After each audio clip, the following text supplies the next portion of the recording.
and a very good morning to all.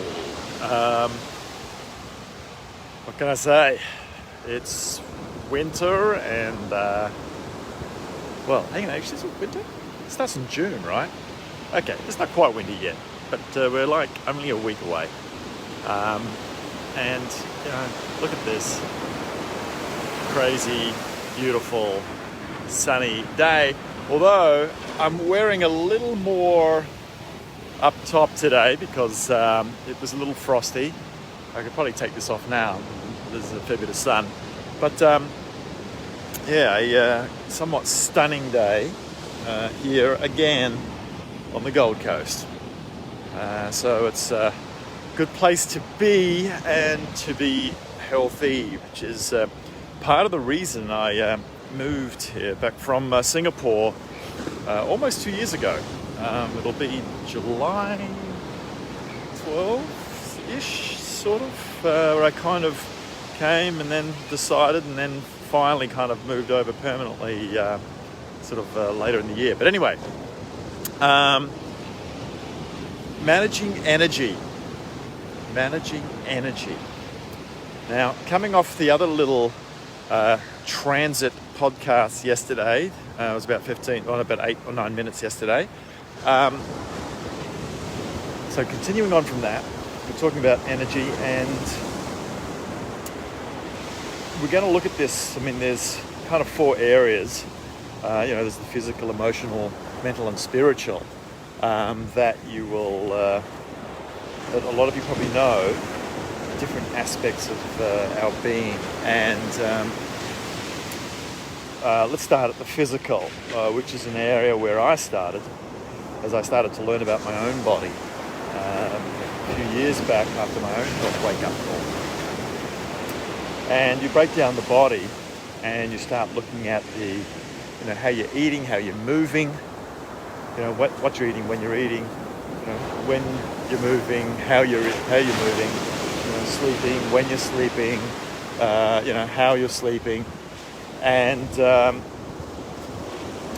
then you start to move into probably the psychological aspect, and everything kind of connects back into this switch box up here, right? With a lot of learnt memories, both good and not so good, that hold us back from realizing our full potential as a being. Now, when you're looking at managing energy, this is where it comes down to understanding yourself, let's say from a physical point of view. And we are all different physically. I mean, just look at us. We look different to begin with. And, we've got the 25,000 genes. And depending on the environment around the genes live in the cell, things we're breathing, all the electromagnetic stuff. The big one is what we're eating. Another big one is how we're moving. The big one is how we're sleeping. And another really big one is how and what we're thinking as well, right? So when you look at it physically, and you look at we're a big chemistry set, biochemicals, and they're kind of connected to our environment, and certain chemicals are getting switched on and switched off in our body based on what our genes are, how they're expressing, how the gene is being read, and what part of our DNA is being transcribed, they call it, right? Which part of those bits of software are actually being put into the machine. That depends on the environment. Okay. So there's a way to be able to do this. You've heard me talk about epigenetics. And so if you want to fine-tune to maximize your energy, or if you want to call it optimizing your energy, or maximizing your energy through optimizing, let's say, what it is that you eat and when you eat as an individual. And it's fantastic and very exciting these days that, hey Adrian, very exciting these days how we're actually able to get these genetic reports. One of the organizations I work with, you can actually do it with a tape measure, right? G'day mate. It's my my business partner there and the Corporate Alchemist project, where we're bringing the soul back into business, Adrian. And so with analysing what your genetic makeup is, using a whole lot of data that's now been collected, a lot of these artificial intelligence engines can come back with what the best food is for you biochemically, right? And we're getting better and better at doing this. What's really exciting, and you can get like Ancestry.com's a good one. These are the common ones, right? It's more this sort of like leisure health, if you like, health attainment sort of stuff. But there's some good stuff in there. They don't measure a lot of like variants of the genes or a number of the genes, right? Could be like these days you're getting to like 300 thereabouts. We have 25,000 on average genes in our bodies, and to get the full genome, the full set of genes tested, you can do it these days for about $1,000 thereabouts. But I believe in the next few months there's going to be organisations that are going to be delivering this at en masse for the mainstream. It's going to be a lot cheaper than that. That's when it starts to get really exciting, because then you've got all the genes, not just some of them, and you pump that into a machine that gives you back data, which is getting more and more accurate as more data goes into it, right? So start to collect that data to then come back with everything in your body. Now, what they call reductionist approach is kind of looking at just one thing where there's an issue or something you want to improve. But you can't just do it like that, because everything is connected. I mean, everything in the world, the universe, what's bigger than the universe? Is there a name for that? Is all connected. So within our bodies, though, this is a microcosm. You can't just like press your button on one thing. It affects a number of other things that it's connected to, because we are a system. So when all this artificial intelligence has to go and do the analysis on this to come back with the most probable, let's say, diet or exercise or sleep recommendations. So that's where we're getting to, and that's really, really exciting. And this is accelerating in speed right now. Having come from the IT industry, I know how quick things can change, and they're changing at an accelerating pace. Right? Just take this year, for example, and what's been happening in the world, which is in a big shift right now, I believe. Right? It's about to make a literal quantum leap, and I think into the quantum field. If you're in wellness, you would have heard a fair bit about that already. If you're not, you're about to hear a lot more about it. So, getting that optimal diet with some of the discoveries that are being made right now, you're then able to manage energy a lot better from the energy that you're taking in here. Now, that's a bit on the physical piece, and also with exercise. So if you want to generate some more energy, and discussed this yesterday with Adrian on the Corporate Alchemist Project TV, which we're going to start bringing to Facebook as well.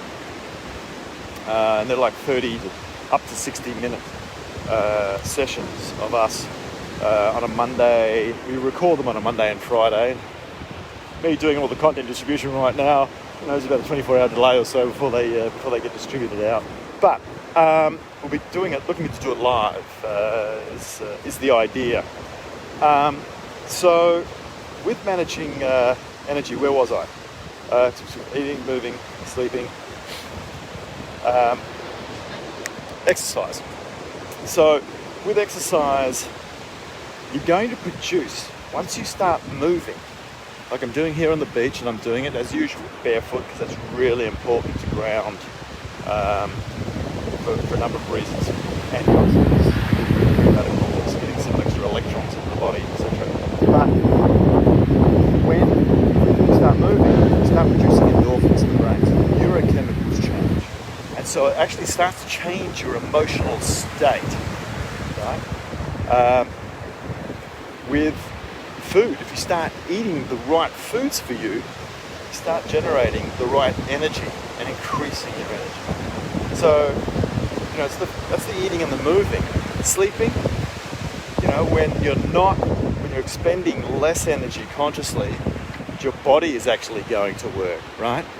And what your body is doing is a lot of cleanup and then like rewiring in the brain, for example. But it's doing a lot of detox. There's a lot of work it does at night. But the trick is to go to sleep at the right time for you and wake up at the right time for you. And we do have the science that analyzes that. It's not at all difficult to discover that, what your right circadian rhythms, or in the science of chronobiology, is. So some of this stuff might sound complex, and the stuff that's behind it that analyzes it is. But it's simple to use these days. And it's just through different apps, doing it through your phone, right? It's not hard at all. And I include a lot of these things, excuse me, hopefully there's not too much wind here, but look at that, it's a jet ski without a jet skier. There you go. Okay, maybe I'll take it for a burn. But yeah, there's a lot of apps and so on out there that you can use, and I include these things in my programs along with a number of other things when I'm working with executives and clients in general. So managing energy is the trick, because that's the one that is more finite than when you're looking at time and money. And so the other ones are kind of in fact the other two are kind of like, as far as I'm concerned, human constructs. But energy is eternal, and you want to be utilizing the right amount for you, but there's a way through optimization to be able to maximize your utilization of energy. Because, you said everything is energy, it's just one form or another.